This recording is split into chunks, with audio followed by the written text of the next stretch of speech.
You're listening to Crane Durham's Nothing But Truth on AFR Talk.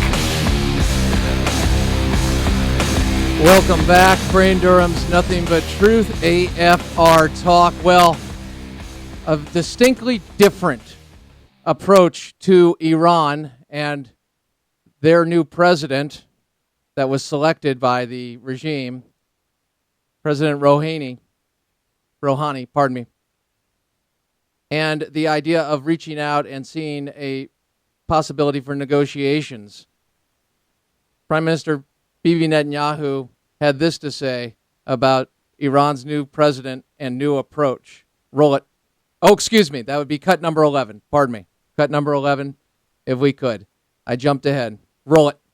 I appreciate President Obama's statement that Iran's conciliatory words will have to be matched by action that is transparent and verifiable.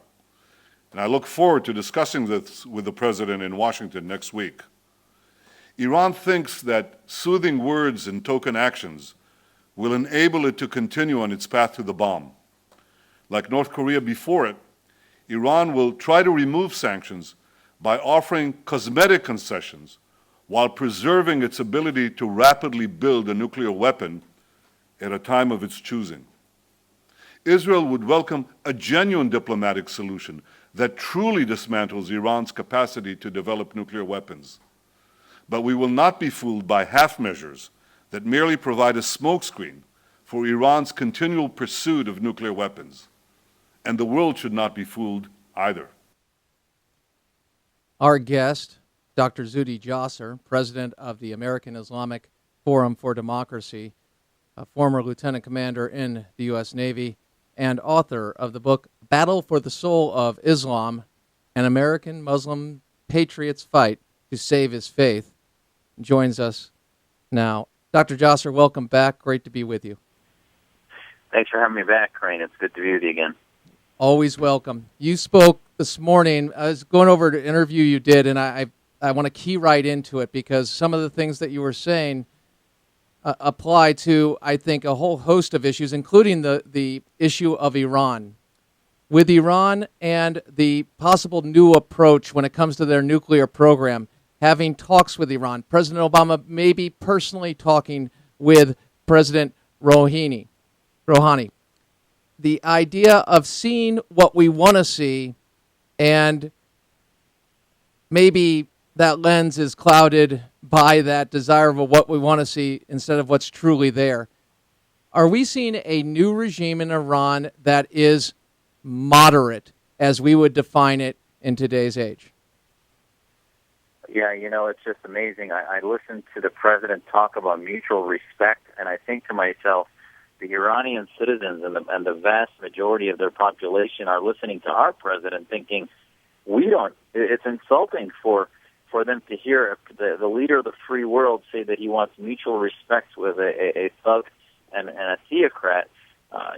People should know that if there was anybody moderate in Iran that even had a chance of being on that ballot initially, they were removed from the ballot. So all Rouhani is just different window dressing, and he takes the tactics differently. Clearly, from an ideological standpoint, he was even quoted as talking about death to America and other things. So this guy is a chameleon who knows how to present himself differently. I'll tell you, if you look at what Iran is doing recently, it seems to have right after President Obama backtracked the policy in Syria, I think Iran got the clue that somehow by promising to hand over or allow inspectors, they can delay. Basically, he gave Assad life support now for another year to allow Assad maybe to kill off another 100,000 Syrians while they talk about moving around chemical depots, etc. for the next year. Iran then all of a sudden says, oh, we will let you look at our nuclear, we'll slow down our nuclear production too, and why don't we have talks, etc. So it's all a game. There's nothing that they do that can be trusted. They've clearly been dishonest repeatedly. And Rouhani's running the same council. He may be a different head that people may not be aware of and have been trying to look at moderates. I mean, look at the so-called moderate from just 10 years ago, Khatami. He had done interfaith work and other things, and yet he proved to be part of the same old establishment of the Iranian thugocrats. We have seen, you mentioned thugocrats, theocrats, and autocratic dictators, secular, and that's who the people are under in that region, certainly, as we've seen in the Arab Islamic world. And I will include Persian world there too. Bottom line, when we think about the people, you've talked about having the courage to identify the enemy, and by doing that, taking a stand for the people that desire to be free from be it a secular dictatorship or a theocratic dictatorship. Please explain. Yeah, you know, the interesting thing is how out of touch we are in our media, think tanks, government, from the president's bully pulpit, of the reality of what's happening on the streets. In the Middle East, you've had a pressure cooker of dictators that have been brewing this stew of radicalism, and that radical stew has been brewed in many ways intentionally.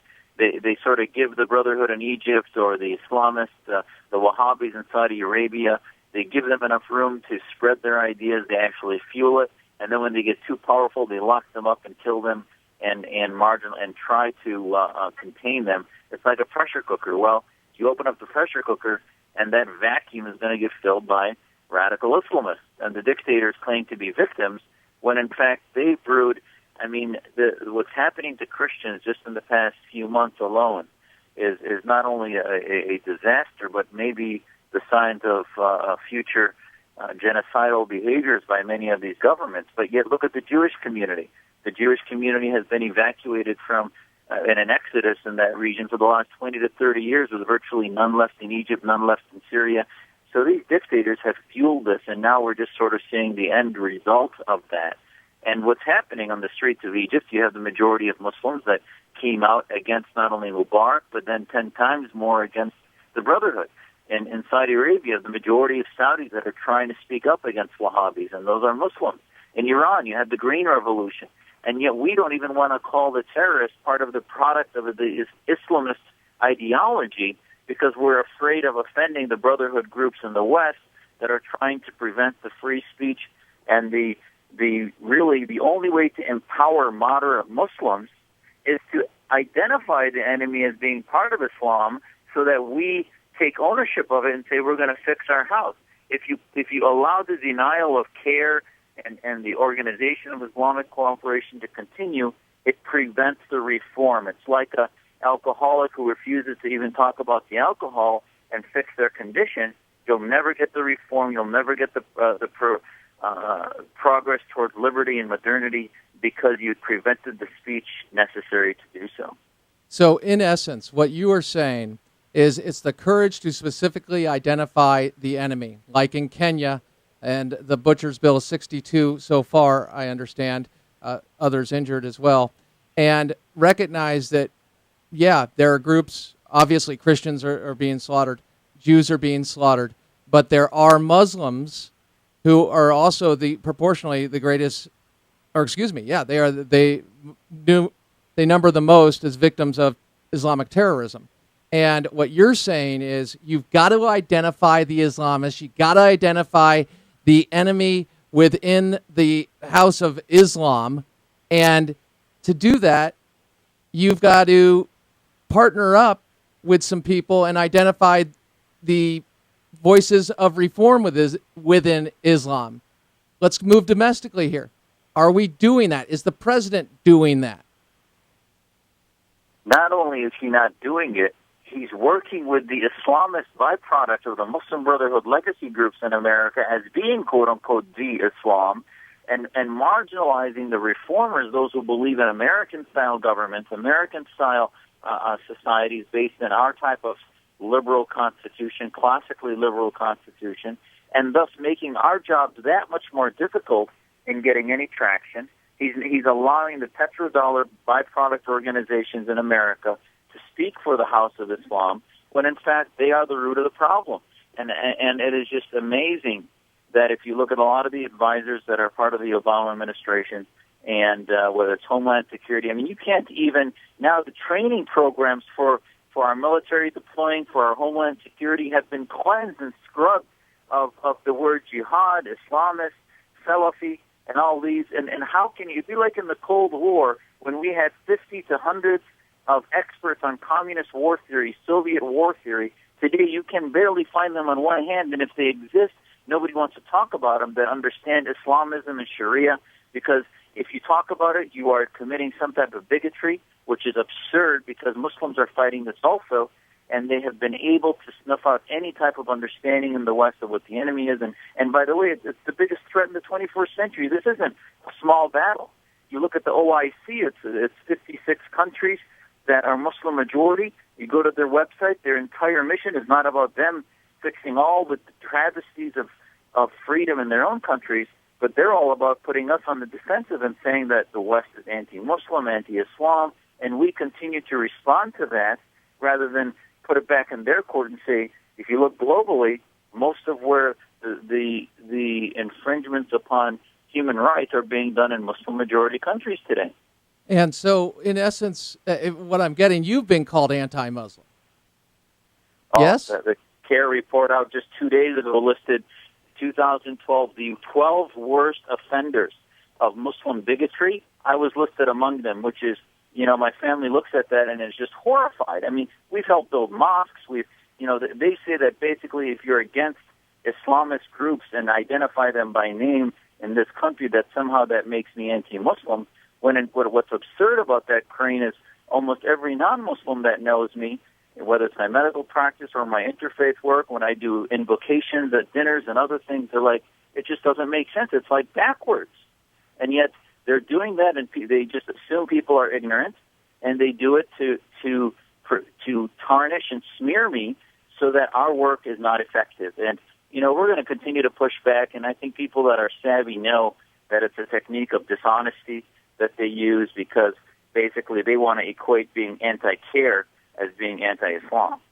And the bottom line is there are a lot of people who just see this as, okay, well, Jews and Christians, we're getting slaughtered, and it's a religious war, and we can say it is a religious war, certainly with fundamental Islam, but the bottom line is we've got to include in there fellow Muslims, reformers, who are desiring to be free. So we've got to make the issue, I guess what I'm asking is, in a battle for the soul of Islam, isn't it the battle for the soul of the world when it comes between freedom and oppression and in shaping that narrative and contrasting what fundamental Islam desires to do and what freedom is, how a free society is at odds with that?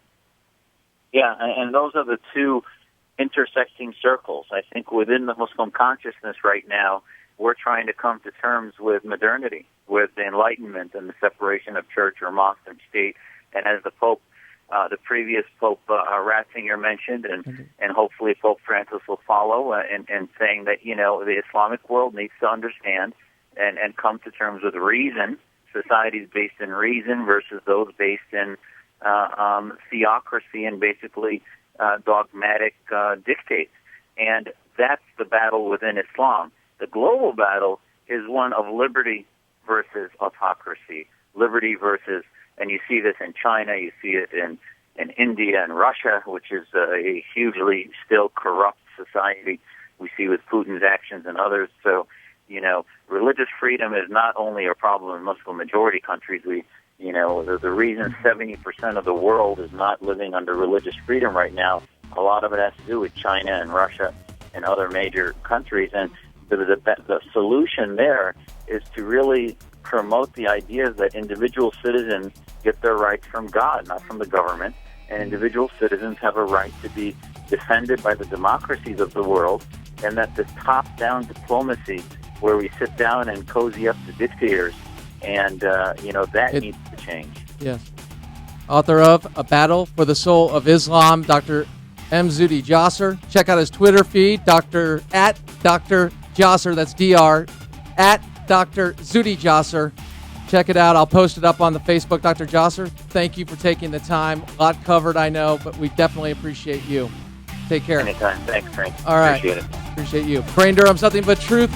More continues with your phone calls next. AFR Talk.